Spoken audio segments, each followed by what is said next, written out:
আসসালামু আলাইকুম। আপনারা সবাই কেমন আছেন? আশা করি ভালো আছেন। যে যেখানে আছেন সুস্থ আছেন, আলহামদুলিল্লাহ। আপনাদের দোয়া, আল্লাহ তাআলার অশেষ রহমতে আমরাও সবাই বাড়িতে ভালো আছি এবং সুস্থ আছি। তো আমি ইতি চলে আসছি আবারও নতুন ভিডিও নিয়ে। সকালবেলা উঠে আর কি আপনাদের ভাইয়া চলে গেছে সেই 7টার সময়, আর আমি উঠে আর কি যেখানে রুটি বানাইছি, তো রুটি আর এখানে আলু ভাজি করছি, কারণ রুটি আর আলু ভাজি পছন্দ করে এরা। আর আছে হলো সেমাই রান্না করা আছে, আর এখানে সুজি রান্না করা আছে। তো যে যেটা দিয়ে খাবে তো খাবে। তানভীর ভালো করে বসো।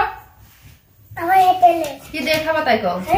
হ্যাঁ উপদার 20 40 50 60 70 80 90 সব 100। ওর তো 90 এডি সব হয়েছে। তাহলে তুমি আলু ভাজি দিয়ে খাবা? কে উপদার 20 40 50 70 খাবার খাবি তাও আবার উপু 10 20। আচ্ছা যাই হোক, লাও আগে একটু ভাজি দিয়ে খাবে না আগে মিষ্টি দিয়ে খাবে? একটু সেমাই দি ভাজি ভাজি আগে ভাজি তারপরে খাবে। ভাজিটা বেশ সুন্দর করে করছি, কিছু লাল কিছু হলুদ এরকম আছে। বাবা চলে আসবে না 11টার দিকে মনে হয়। 10টা উঠলোই না, হয়েছে রুটি আনলিও না, খেতে পারবে না। চোখের ভিতরে কেমন। তো এই যে তানভীরকে স্কুলে রেখে আসছি, এসে আর কি সব ঘরগুলো সুন্দর করে গুছাইছি। তো এই যে বিছনা, তারপরে সব কিছু হাঁড়ি পাতিল দিয়ে খুব সুন্দরভাবে গুছাই ফেলছি, মোছামুছি করছি। তো করার পরে আর কি এখানে থালাবাটিগুলো মাজছি, মাজার পরে রেকের মধ্যে থুলে আর কি। তো এই যে এই জায়গায় যদি প্লেটটা যদি এনে উপর করে রাখি তো ভিজা থাকলে নিচে পানি পড়ে, আর এই জিনিসটার মধ্যে অনেক নোংরা হয়ে যায়। এই জন্য ভাবলাম যে আগে যখন থালবাটিগুলো মাজা শেষ তখন নিয়ে আসছি। তো নিয়ে আসে আর কি সব কিছু এই যে এক এক করে সব এর মধ্যে উপর করে রাখছি। তো এক একটা উপর করে রাখলে আর কি পানিটা এখানেই ঝরে যাবে, আর আমি হলো পরে র্যাকের ভিতর উপর করে রাখতে পারবো। আর পরে এই জায়গাটা যে পানিটা যে হয়েছে তো নিংড়াই পড়ছে, তো এটা পরে একটা ন্যাকড়া দিয়ে মুছে দিলে সব কিছু পরিষ্কার হয়ে যাবে। এই জন্য তো আমার র্যাকটা যাতে ভালো থাকে। তো প্রতিদিন তো সেভাবে আর ধোয়া মোছা সম্ভব না। তো এই যে দেখেন এই ঘরটা অনেক সুন্দর করে গুছাই ফেলছে। আসলে মানুষজন না থাকলে, আওলানোর মানুষ না থাকলে সুন্দরভাবে যেভাবে একটা জিনিস রাখবো সেভাবেই রাখা যায়। তো যতক্ষণ থাকবে, ততক্ষণ তানভীর স্কুলে থাকবে ততক্ষণ পর্যন্ত এভাবে পরিষ্কার থাকবে। ও আসবে না, বিছনা খেতার অবস্থা টাইট। তো এই যে হাঁস মুরগিগুলো ছেড়ে দিছি, আর যে চীনা হাঁসের বাচ্চাগুলো বেশ বড় হয়ে গেছে এর মধ্যে রাখছি। তো এই যে দেখেন সব আরামের মধ্যে ঘোরাঘুরি করতেছে। এখানটাই হলো মুরগির বাচ্চা উঠছে আজ কয়েকদিন হলো, তো এখনো আর কি ছাড়ি নাই। তো এই যে দেখেন অনেক সুন্দর মুরগির বাচ্চা, বেশ চঞ্চল হয়ে গেছে, তো খাওয়া ভালোই শিখে গেছে।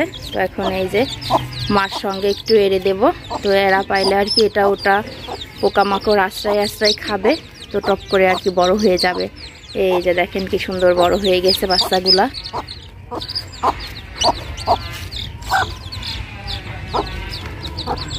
তো এই যে বাচ্চাগুলো যে ছাড়ছি, তো এখন একটু চোখ চোখ করে দেখে রাখতে হবে আর কি।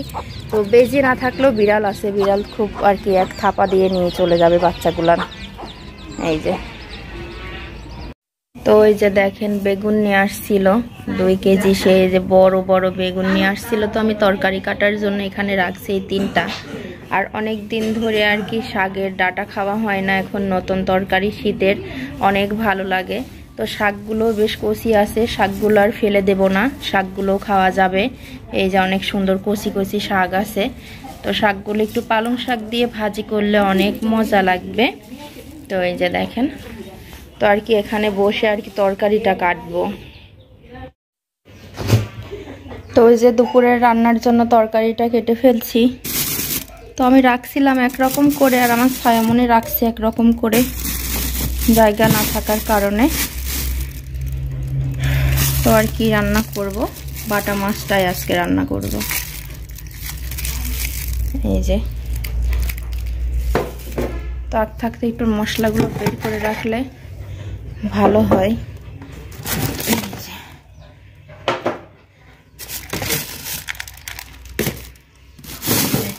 একটু ভালোভাবে গোছায় রাখলে সুবিধার হয়। তো ওই যে আবির আর তানভীর চলে আসছে। কিনছো? হ্যাঁ। গামছাটা পরে গেছে, তোলো। এই যে সেই বল, আর হলো বলে মারার জন্য টেপ নিয়ে আসছে। তো আজকে সারাদিন ধরে বাইনা খাওয়ানা দাওয়ানা, শুধু বল আর বল। তো বাবা যাওয়ার সময় আজকে ভাড়া ছিল না, হঠাৎ করে ভাড়াটা পাইছে, তো এই জন্য গেছিল। তো যখন যাওয়ার সময় রাস্তা পথ থেকে আর কি 10 টাকা দিয়ে গেছে। এখানে দাও, খসখস করো না, আমার কাছে দাও। খুলে ফেলছে। তো তখন টাকা দিয়ে গেছিল। এই টাকাটা খালি দেখে ছাট করে টাকা দেখে আর কয় যে টাকা খাবো না, জমাবো। তো জমানো মানে জমাইতে জমাইতে খুব বল কেনারই হয়েছে। তো এই টাকা জমায় বল কিনবে। তো দুপুরের পরে মনে হয় তো প্যাকেট দুধ নিয়ে আসছে, গুঁড়া দুধ, এটা খাইছে। তো বিকালবেলা আপনাদের ভাই আসছে ভাড়া থেকে, তো টাকা পায় নাই। তারপরে ওর আবদার বল। এই বলের জন্য সে কি কান্না, কি গড়াগড়ি, কি অবস্থা, মারামারি। তারপরে যখন ওর বাবার সঙ্গে যায় নিয়ে আসছে, কিনতেই হবে। ও যে জিনিসটার আর কি বলবে সেটা কিনে নিয়েই দম নিবে। পারবো না মানে আমি পারবো না, নে আবিরই মারবি নে। তো এই যে এখন এটা এইভাবে এখন লাগাইতে হবে। প্রথমে আমি শুরু করি, তো একই লাগাতে হবে। তো বলতেছিল আবার কি কালো কালার বল, সাদা।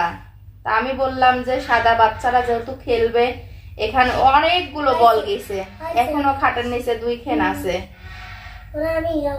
এই যে এভাবে দেখি পারে কিনা, না পারলে মায়ের হবে। নষ্ট করিসনি ভাই, তুই নষ্ট করিসনি। একটার পর একটা উঠে যাচ্ছে। তো থাক, আবির সুন্দর করে টাইট করে মারি দিই।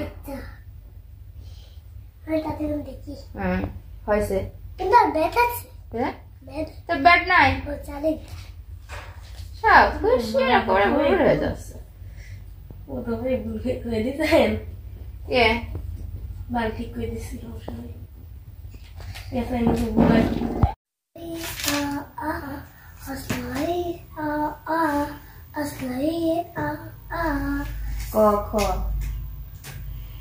তো এই যে তানভীরকে নিয়ে হলো পড়াতে বসছি এখন সন্ধ্যাবেলা।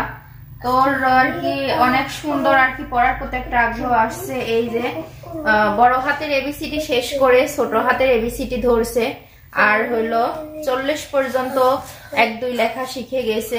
তো হালকা মানে যেখানে 9 আর 8 হয় সেই জায়গাগুলাই ফেলে, তো এগুলো একটু দেখাই দিতে হয়। তো মাশাআল্লাহ অনেক সুন্দর পারতেছে। এই জায়গা একটু ধরো ভালো করে। ক খটা ও পর্যন্ত শিখে গেছে। এই যে অনেক সুন্দর ঝরঝরা লেখা শিখে গেছে। আমার বাচ্চাটা অনেক ভালো পারতেছে, সবাই দোয়া করবেন। তোর প্রতি একটু চর্চাটা করা লাগতেছে। তো ছোট মানুষ, সব বাচ্চারা তো একরকম হয় না, এটুকু করাই লাগবে। গটা হইলো না বাবা, ভালো করে দিতে হবে মোসো। তো এই যে এখন ওকে লেখাটা কভার করাই, কিছুটা মুখে মুখে পড়াবো। তো এখনকার ভিডিওটি এ পর্যন্তই। তো আজকের ভিডিওটি কেমন লাগলো সেটা আপনারা অবশ্যই জানাবেন। আর কোনো জায়গায় যদি খারাপ লেগে থাকে সেটাও কমেন্টে জানাবেন। তো আমার কমেন্ট মানে সেই জায়গা থেকে কমেন্ট করলে আমার একটু সুবিধার হয়। তো সেই জায়গা থেকে আমি একটু ভালোভাবে করার চেষ্টা করব। তোকে আজকের ভিডিওটি এ পর্যন্তই। সবাই ভালো থাকবেন, সুস্থ থাকবেন। আবার চলে আসবো কালকে নতুন কোনো ভিডিও নিয়ে। হ্যাঁ বাবা, চটা পারছো না, ভালো করে দেখাই দিতে হবে। সবাইকে এবার আল্লাহ হাফেজ দিয়ে দাও। আল্লাহ হাফেজ। বিয়ান আবার কাকতায় পাগল ছাবাল হয়েছে। তো যে ছায়ার বাবা পেয়ারা নিয়ে আসছিল। আর আপনাদের কাছে প্রশ্ন, এই দুইটা কি? তানভীর জ্বালায় না, এই দুইটা কি সেটা আপনারা অবশ্যই জানাবেন, কমলা না লেবু। তো পেয়ারা আনার সাথে সাথে 2 বাপ বেটা 2টা কেটে খাইছে, আরো ছিল না। তো এখন ছায়ামণি আবার পেয়ারা মাখাই খাবে, এই জন্য বের করলো। তো কাটো। তো ওই যে ছায়ামণি হলো পেয়ারাটা কাটতেছে, আর তানভীর শুধু হাসাহাসি করতেছে যে কখন পেয়ারাটা খাবো। মানে পেয়ারাটা এত পছন্দ, খুব পছন্দ তানভীরের। তো ওই যে ছোট ছোট করে কাটবা কি? এটা ছোট ছোট করে কাটে একটু ঝাল দিয়ে মাখাইতে ভাল লাগতো। তো পেয়ারাগুলির গায়ে কেমন যেন একটা দাগ, কিন্তু মশমশা। যখন রান্না করি তখন আপনাদের ভাই আর তানভীর কেটে খাইছে। তখন তো রান্না করতেছিলাম, নিতে বলছে, তো আমিই নেই নাই যে খুব তাড়াতাড়ি রান্নাটা করে ফেলি। তো পরে সন্ধ্যাবেলা তো খাবোই বসে। আর কটা চিপস ভাজি নিয়ে আসি, তাই না? তুমি ততক্ষণ এগুলি কাটো।